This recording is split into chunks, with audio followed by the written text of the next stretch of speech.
Hey, Colin, look up. Oh, hey. Harry, what's Way up? up there, it's Harry Miller, our friend from Reel and Rock of the Gateway Film Center. Harry, get right up to that microphone. How are you? I'm good. How are you? I'm wonderful. Did you work out already this morning? I did. I got a workout this morning. Did you really? Yeah. Oh, that's awesome. Wait, was it leg day? Legs. It was legs today. Oh, I knew it.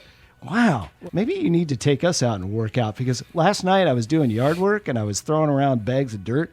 I did something to my back. I'll do it. That'll do it to you. That'll do it to you. Yeah, you got to stretch out. He could barely pick up that empty bag of Monster Energy drinks he was throwing away this morning. He didn't look good out by the dumpster. Oh, my goodness. It's just awful. Yeah.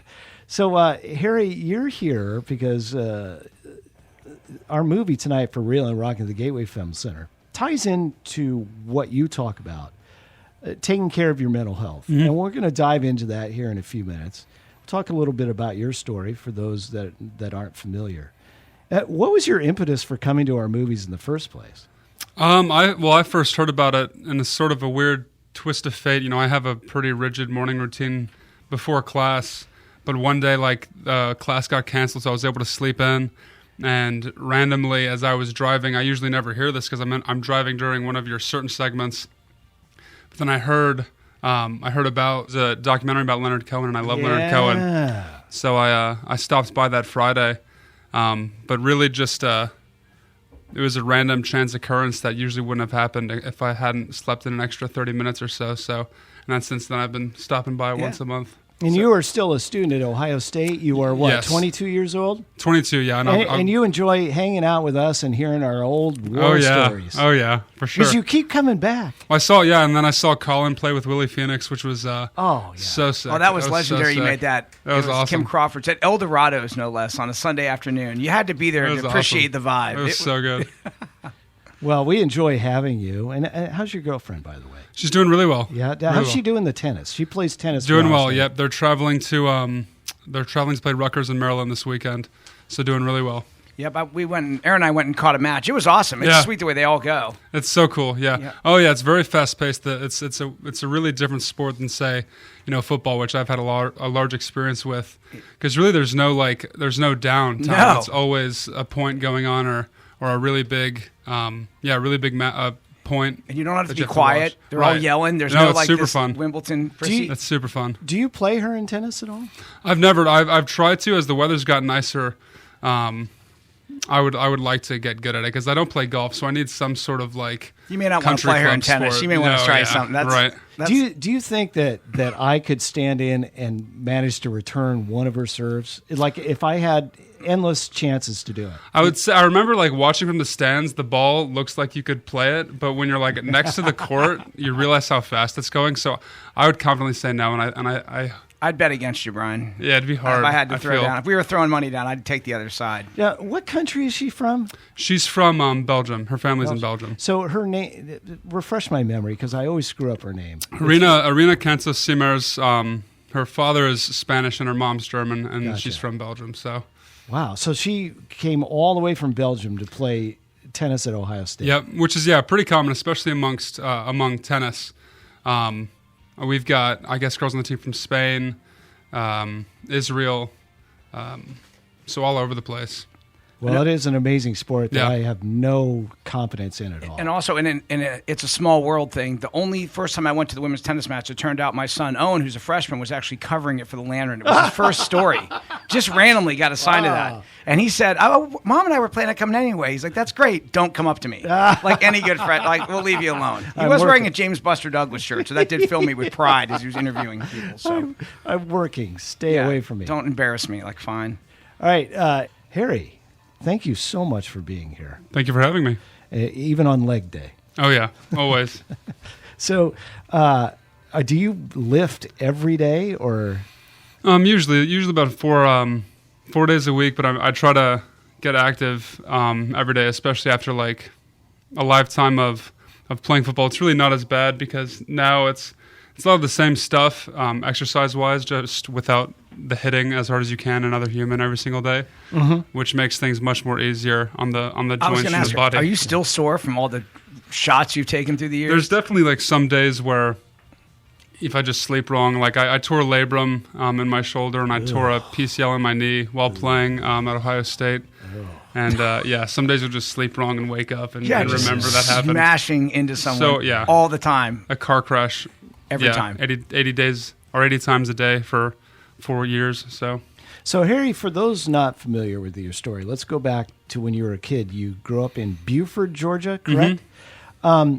You weren't just a prospect. You were like a 4 or 5 star offensive line recruit out of the state of Georgia, where there are a ton of great players. And you were recruited when by Ohio State? I remember my first call from Ohio State was from Coach Daywell. He was an offensive coordinator, and I believe he was the quarterback's coach as well. I think the summer before my junior year, so probably in 2017 or so, give or take a year. Was this a dream of yours? To play college ball, it became a dream. I started playing at a young age football in second grade, and I never really. For me, it's what a kid did, and it's what especially a big kid did. If you're like a big kid, you're gonna play football, especially in Georgia.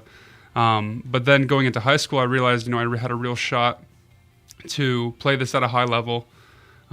So I took it pretty seriously, and I went to several camps, trained really hard within my program at Buford, and ended up realizing I can play college ball, and then eventually, as the college coaches talk to you, then you realize you have a real potential to play professional ball as well. And so it was sort of something, given I started playing it at a young age, it was sort of something where I never even really thought about it. It just sort of felt like, this is what I'm supposed to do. I think you're getting it. We'll get to that, because I think supposed to do rather than want to do might be the key here. Harry Miller is here. Who else recruited you? Lots of programs. Did Coach Saban call you? I talked with Coach Saban, in his office, which is really cool. Ended up my top 5 was Ohio State, Stanford, Georgia, Notre Dame, and Clemson, and not Washington State. That's where I went. The Cougs didn't call. No, there were 6, Brian. They're right on the edge. No wonder we don't win. Now there were 2. There was a lot of programs. Sure. Sort of, and especially like towards the end of your recruitment.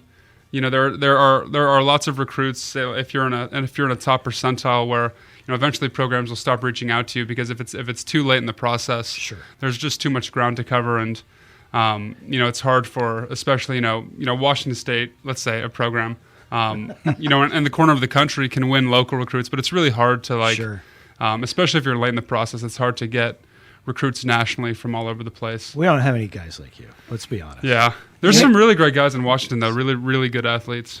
Sure. You're being so nice to Brian. It's nice the way he humored you like that. He kind of considered Washington State, Brian. Like, who? Where? Where is that? It's in Pullman, Washington? Yeah, no. So you sign with Ohio State, and you come up here when? I came up here June of 2019. And was it overwhelming? Was it a dream come true? Did it stress you out? What were you feeling? Because anybody going to college, I remember it's such a huge change, and I was just Joe, regular student in the dorm. I think it was all of those things. I came in June. Some guys come in January, which is, of course, there's the summer semester, and then there's the fall and spring semesters, which are really the 2 main academic semesters. And for me, coming in June, there are less students on campus, less classes offered, and so it was sort of a easy way to get inoculated into Ohio State, as opposed to like if I came early enrolled in January and I'm right into, if I'm studying engineering, I'm right into calculus, I'm right into physics and all these classes. So I was able to come in, get some gen eds over the summer while there weren't a lot of people. Me and my freshman crop of classmates, we stayed in Worthington and Neal across from Adriatico's on 10th and South Campus, and sort of spent the summer getting used to being a student. And then the fall came, and then it's like, I remember, we have camp in August before the season starts, which is essentially 20-something days of, it's not solitary confinement because you're with the team, but it's just you and your team for 20-something days in a hotel and at the Woody. And you get done with camp, and it's also move-in day, so you've only seen 120 people for the past month or so, and you come in now, every student's moving into campus, and it's really exciting. And then fall's underway, and now you're playing ball. So it's a roller coaster of emotions of hurry up and wait, and sometimes it goes by slowly and it's easy to manage, and sometimes it's overwhelming where it's move-in day and you realize first game I believe it was FAU or it might have been Cincinnati, and I'm thinking I'm not going to get any playing time, but then it's like we end up going up by a bunch of points because we had a great 2019 we had a great team, and I got a lot of playing time as a freshman, and it's definitely very overwhelming. And the first time you have to find your helmet. Were you like, were oh, you ready to go crazy. in at all? Was no, they I wasn't. Scream Miller. Next thing you know, you're out there. I really wasn't expecting it because it's just because in college the margin, even if a really great elite team is playing a lesser team, nobody's like a schmuck out there. And but we had a really great team in 2019, which led to lots of wide margins, which allowed for a lot of the younger guys to get playing time. So throughout the freshman year, I was getting a lot of playing time and playing and learning behind some really great upperclassmen. So it was a very fun experience, the whole time. And fortunately, I've had the privilege to play with some really great guys at Ohio State. So that kind of sets up the beginning where it's this new experience and you're breathing such rarefied air. I mean, the percentage of people who have this experience is very small. We're going to talk in a few minutes about how it went from this to your life changing so much. And I know a part of it is you're such a well-rounded individual. You were your class valedictorian. Stanford wanted you, for crying out loud. They didn't want me, and they certainly didn't want Colin. No. So, you are a well-rounded individual, and perhaps football doesn't encourage that sort of thing. So we'll talk about that in a few minutes. I want to play some music from the band that we will celebrate tonight on Reel and Rock at the Gateway Film Center, Out of Time, the Material Issue story, which is so tragic. Jim Ellison, the frontman, took his own life in 1996. They released 3 very critically acclaimed albums. They had carved out a nice niche for themselves, and it all came to an end so suddenly. And that's what the movie explores tonight at 9:00 with happy hour in the Festival Lounge at 7:30. Their biggest song is this one, "Valerie Loves Me." Valerie Loves Me from Material Issue. We're showing Out of Time, the Material Issue story for Reel and Rock, and at the Gateway Film Center this evening, our monthly rock doc series with proceeds going to CD 92.9 for the kids. Colin Gawel is here. He co-hosts the movie series with me, and he's an honorary co-host.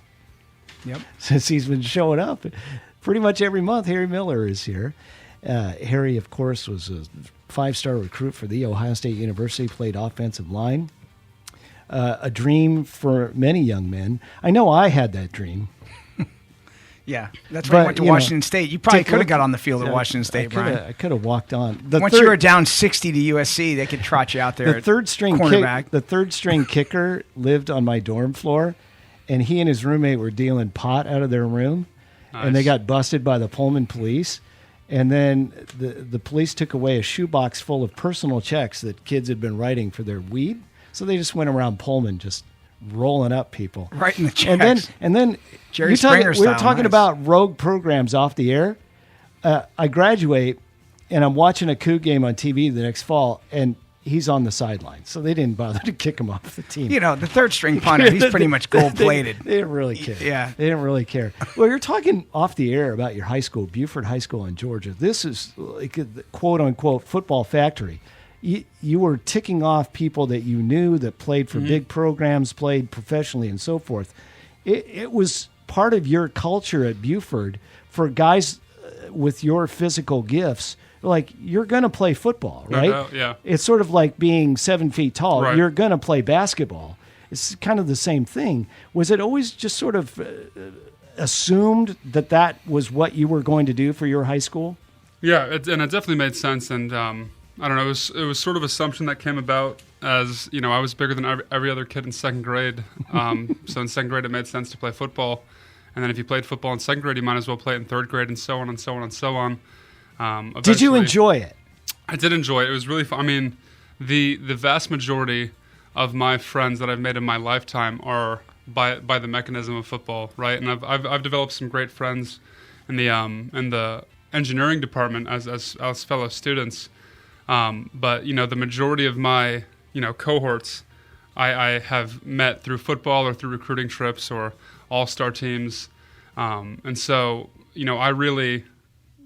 I had no concept of a self or a conscience before second grade. Probably I would have been 7 or 8, and so I really didn't know like a Harry Miller or a myself that didn't have football as this huge pillar of that identity. So huge, and I enjoyed it. I enjoyed it very much.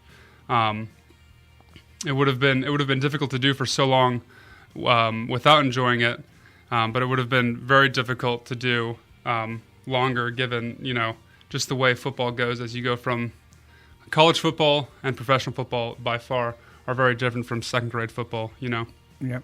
Take me through you being a freshman at Ohio State, and as you told us, getting into a game and just your eyes are as wide as saucers, to where you felt like this wasn't good for you anymore and you had to walk away. Take me through that process, Harry. Yeah, it's sort of, I don't know, it's when you try to like stare down gradual changes, it looks like nothing is changing, but then when you look away and turn back, you realize that everything is different.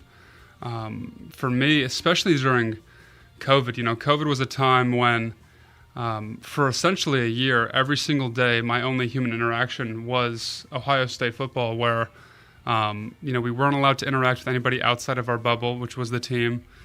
I would wake up and go to the Woody, play football, and then go home, and then wait to do that same thing the next day. And that was the case for, everybody in that team. And really, even outside of COVID, that's sort of the culture where, any social life that you have that does not contribute to the program sort of evaporates. And I think like a lot of people outside of that don't get that. And, it's hard to balance. And especially with, myself studying engineering, there are just things that you have to get rid of or sacrifice or cut the fat off of. And, but yeah, freshman year to sophomore year to junior year, I started my sophomore year, which was in 2020. And, that was in COVID. So that introduced the stress of, being a starter, having a huge responsibility. And I understood the standard of Ohio State football. And, I took that very intensely, and I took that very heavily upon myself, as I think a lot of guys do. And, that's something now that I try to communicate with guys and talk with, because even this year there's a lot of guys who will be competing for a starting spot for the first time.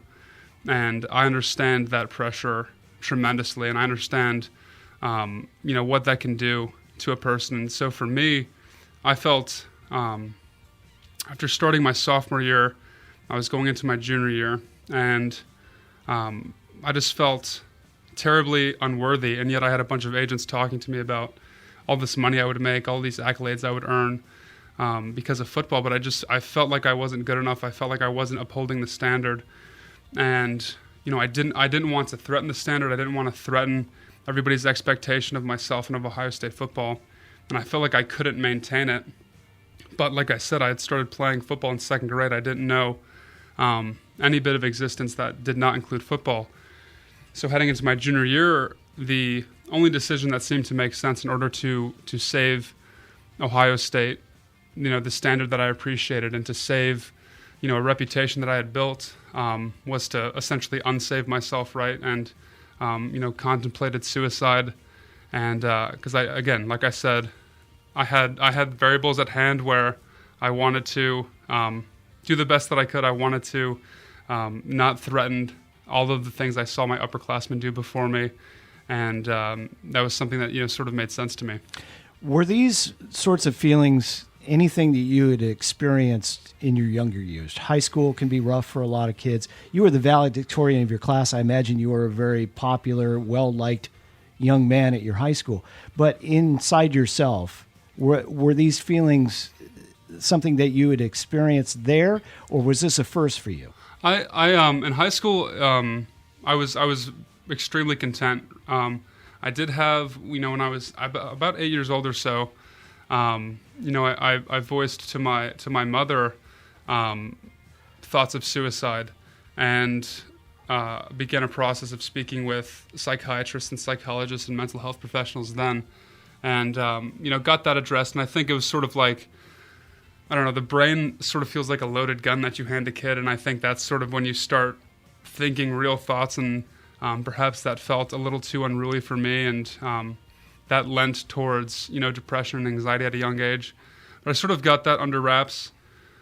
But then in high school, or then in university, I think there's this formulation of one's identity all throughout middle school to high school to university, and especially in university, and especially at a high stakes university, I just didn't want to.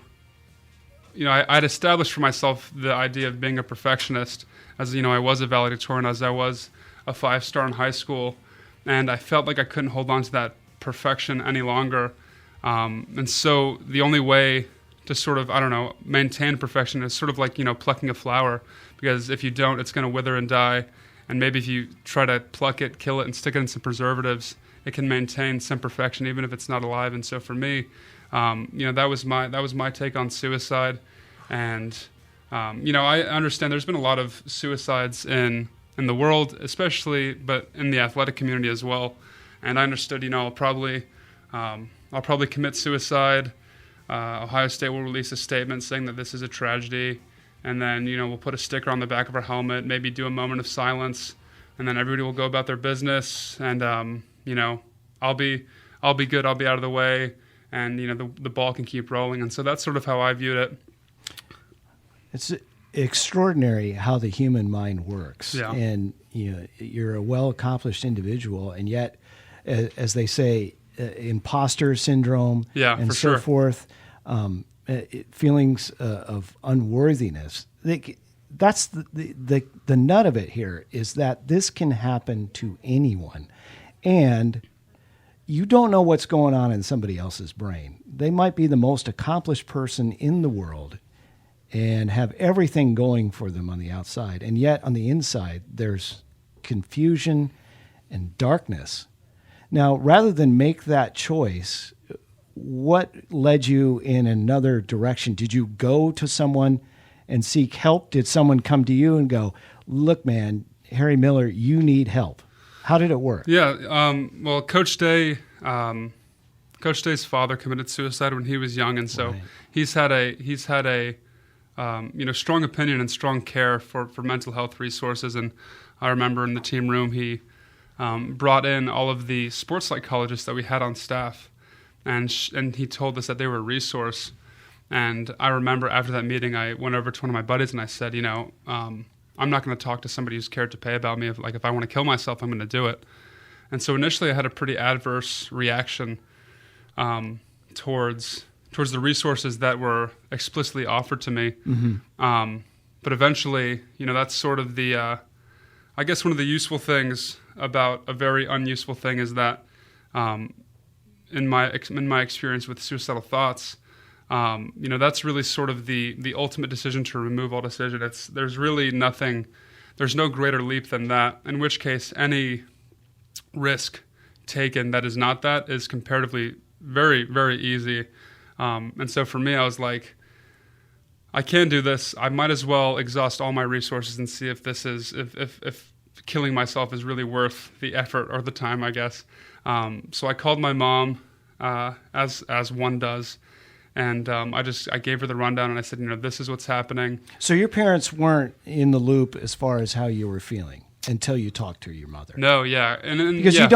because you probably, I don't want to be a burden. I don't want them to worry. For sure. Right? Yeah, and they're far away. They're in Georgia. I'm in Ohio. Yeah. And especially and that's sort of like the central sentiment that one experiencing suicidal thoughts has is, and it's something that I had where, one of the whole reasons I wanted to commit suicide was to get out of the way.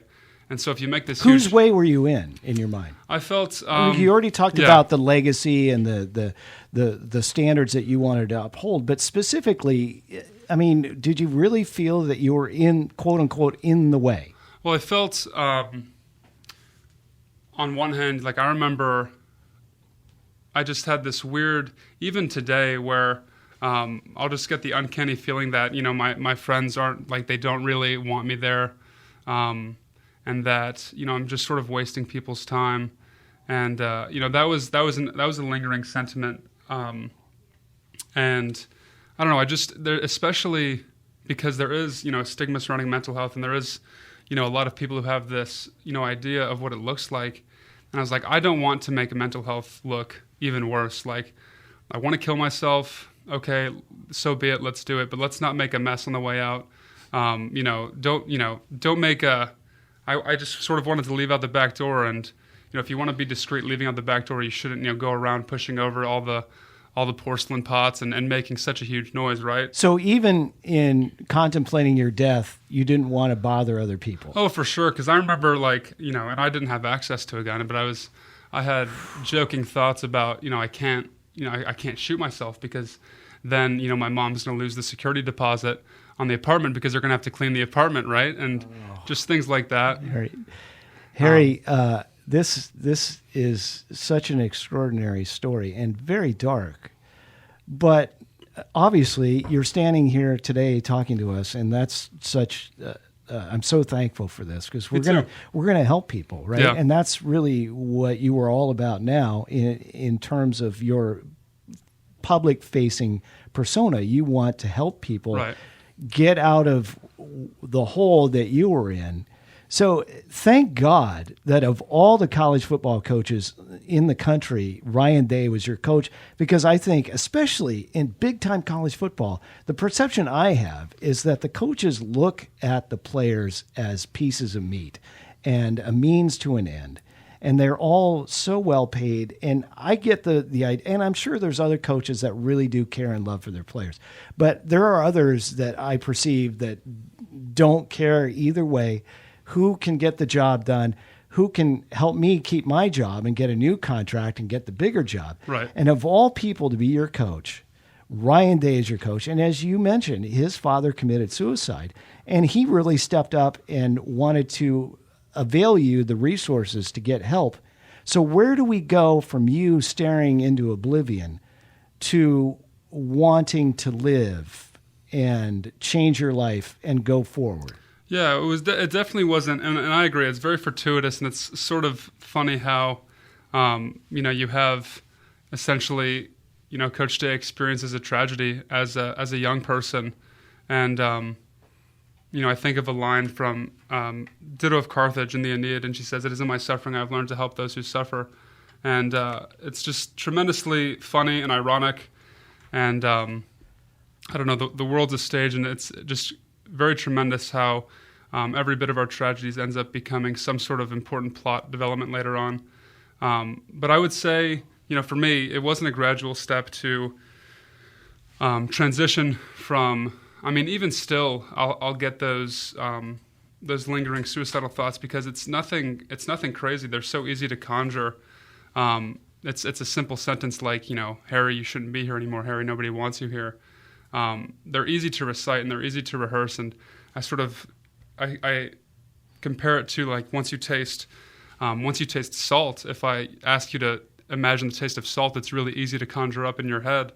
Very similar with suicidal thoughts, but I think for me, I started the process in early September and began working with sports psychologists. And this would have been 21? This would have been 2021. Yep. 2021. Okay.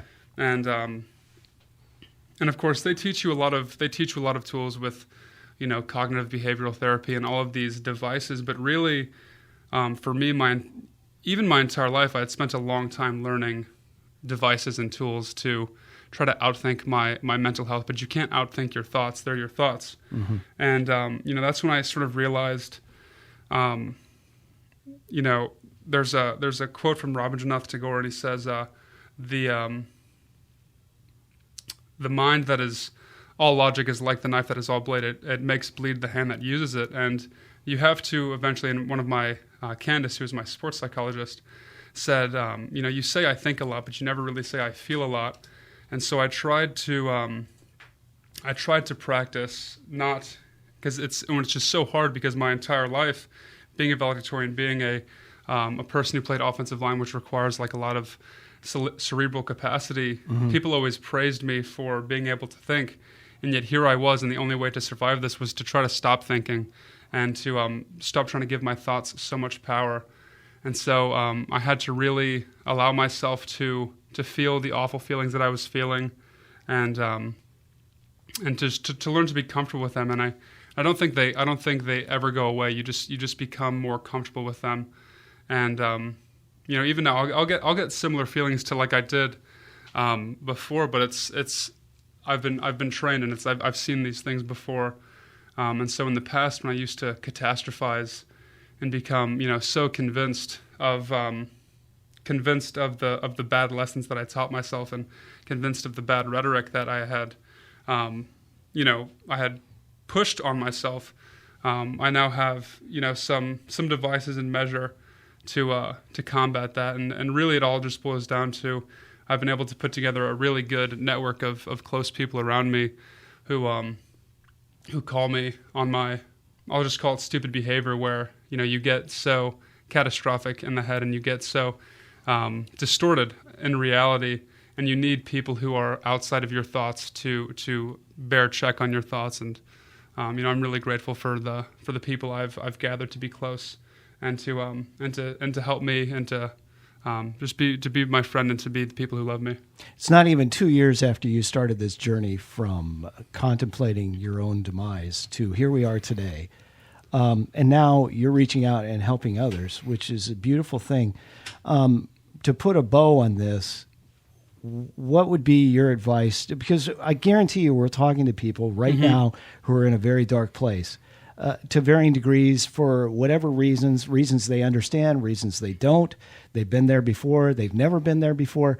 What are one or two simple things that someone can do to move in a forward, positive direction? Yeah, I think, and I'll just speak from my case, things were evidently going downhill until I spoke to somebody. And I think that is really, I don't know, I guess that's like an AA thing where, the first step is to admit, you have an issue or something. But of course, it's all in your head. So if you don't get this issue out of your head, it's going to consume you. So my first bit of advice would be to tell somebody that you trust. And that requires a huge leap of faith. And even, I don't even think it's rooted in fear. I think we are oftentimes afraid of how much people really do care about us. And I've sort of called it the birthday song phenomenon, where, when you're sitting at your birthday cake and everybody's singing happy birthday to you, and yet you feel so embarrassed, even though everybody's just proclaiming how much they care about you. Turn bright red. Yeah, I think we feel small in the presence of fear, but I think we feel even smaller in the presence of love. And I think that's perhaps one of the things that scares us when we want to talk to somebody, because we are afraid that perhaps this person really will care about me, and this person just might save me, which is perhaps even more terrifying than succumbing to suicidal thoughts. So I would say talk to somebody you trust, talk to somebody you care about and who cares about you, and then from there it's just you have to lean on love, because if you like I said, like I had read countless books, I had done my research, I had done my calculations. And you have the engineer's mind, right? You want to engineer your way out of this. Right, and you can't, because again, it's all in your head. And you have to rely on other people. You have to rely on the love of other people. Especially, there was a time when I could not produce love for myself. So I was sort of on the life support of love that was offered to me by other people. So, don't do this alone. Nobody makes it out of this alone. And I don't know, it's sort of funny. I had terrifying feelings of all the people who would leave me or discard me, and a lot of them did. But there were people that I was not expecting who stepped up and revealed, the metal of their character and how tremendous they were. And they've been some of my closest friends since then. Mm-hmm. And what you're talking about is frightening to people who don't understand.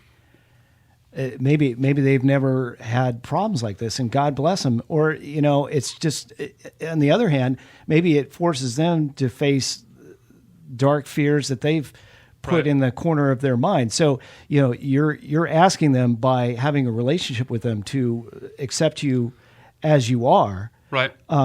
With your humanity in all of its colors. Right. And some people just can't handle that. Right. And you have to learn to accept that you're just not going to be. You're not going to be able to be in everyone's life if they Right. don't. But in the meantime, you've probably met a whole bunch of new Yes, people tremendously so. who are such an asset to what you're going through, and in turn, you're helping them as well. You're helping so Yeah. many people. Believe me. God bless you, Appreciate it. Thank you. and just know that you are loved. Appreciate that. And one foot in front of the other. Yeah. Because what you did was you left the only life you knew, Right. being a football It was a player. suicide in and of itself. It was the killing of something that I was the only thing familiar with. So, yeah. Do you ever regret leaving football? Sometimes in passing, when I see my friends celebrate without me over a play here or a moment here, and it is difficult, especially like as the draft approaches. And there was a time when that was This would have been dream. your draft, right? Where I would have conceived for myself. And it's sometimes it's difficult to see your friends. I've had to go down a separate path, and they get to continue down the path that I thought that I would be going down and achieve milestones that I thought that I would have for myself. But like I said, it's when you extrapolate and you stretch out time, everything ends up working out perfectly as it should. And so and that's something I've relied on as I've gone through this process, is that if you give things enough time, eventually it all makes sense. And of course, if you commit to your depression and if you give into it, holding out isn't a guarantee that things will end up okay, but succumbing to suicide is a guarantee that it won't. You have to buy yourself time, and if you keep buying yourself time, eventually something has to give and something's going to work out. So it is difficult at times, but like I said, on the other end, I found myself doing things that, had this not happened, I could not have dreamed of or imagined, and it's worked out tremendously well, much better than I could have planned. And you're on the cusp of some great things. Your career. You told us when we first met that you have aspirations of traveling the world, and you're going to do all these things. And your whole life is in front of you. Yep. And you get to hang out with Colin and I. Oh yeah. So I mean, Good come on, times. Tonight. Harry. I can't tell you how much I appreciate this, and it ties into our film tonight perfectly. It's Out of Time, the Material Issues story, which the story can't be told without the suicide of frontman Jim Ellison back in 1996, and that's the unfortunate part of the story. But they left behind some great music, and we'll play something else here in 2 minutes. And Harry, again, thank you so much for being here. Thank you guys. Really appreciate it. All right, we're back in 2 minutes on CD 92.9.